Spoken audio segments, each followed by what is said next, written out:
Bonjour, une vidéo aujourd'hui avec une sphère et un plan qui s'intersectent suivant un cercle d'après le cours.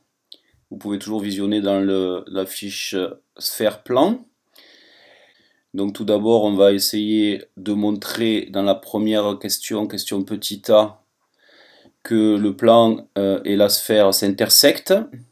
Pour ceci, eh bien, on va déterminer déjà les caractéristiques de la sphère. La sphère, eh bien, elle a un centre qui a pour coordonnées 3, moins 2, 1, et qui a pour rayon 10. Voilà.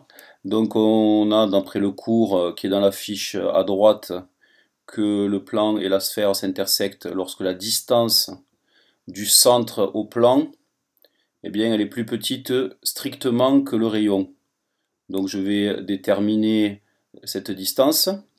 Donc cette distance, elle est donnée avec le cours.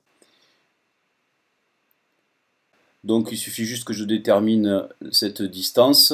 Donc la distance de i à pi, eh bien, elle va être donnée par valeur absolue de 2 fois 3, moins 2 fois moins 2, moins 1 plus 9. Donc je remplaçais dans l'équation du plan x, y, z par les coordonnées de i.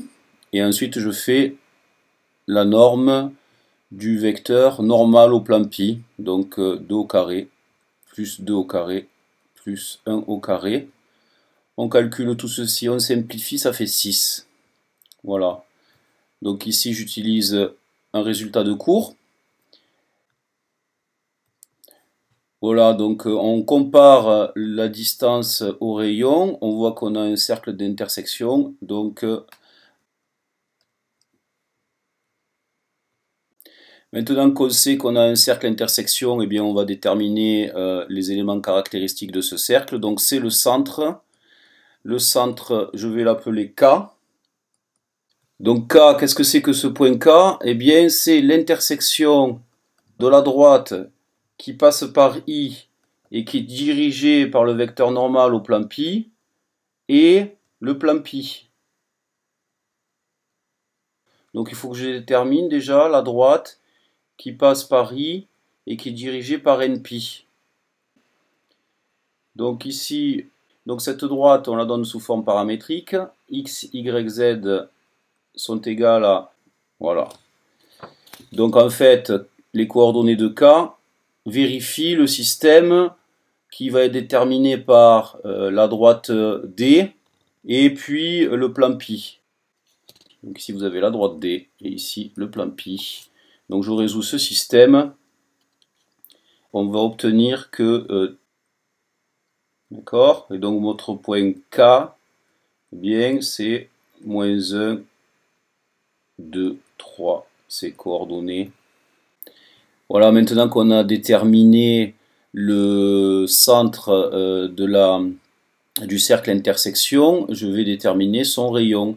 Donc je vous ai fait un petit rappel de cours, en fait un petit schéma sur la droite. Ici on est en coupe.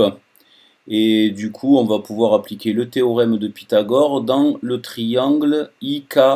Et puis ici j'appelle ce point M. Voilà. K, c'est le centre du cercle intersection. I, c'est le centre de la sphère. Et donc, j'applique bêtement Pythagore. 10 au carré plus égal 6 au carré plus R au carré. Donc, tout ça, ça équivaut à ce que R au carré, le rayon du cercle, eh bien, c'est égal à 64. 100 moins 36.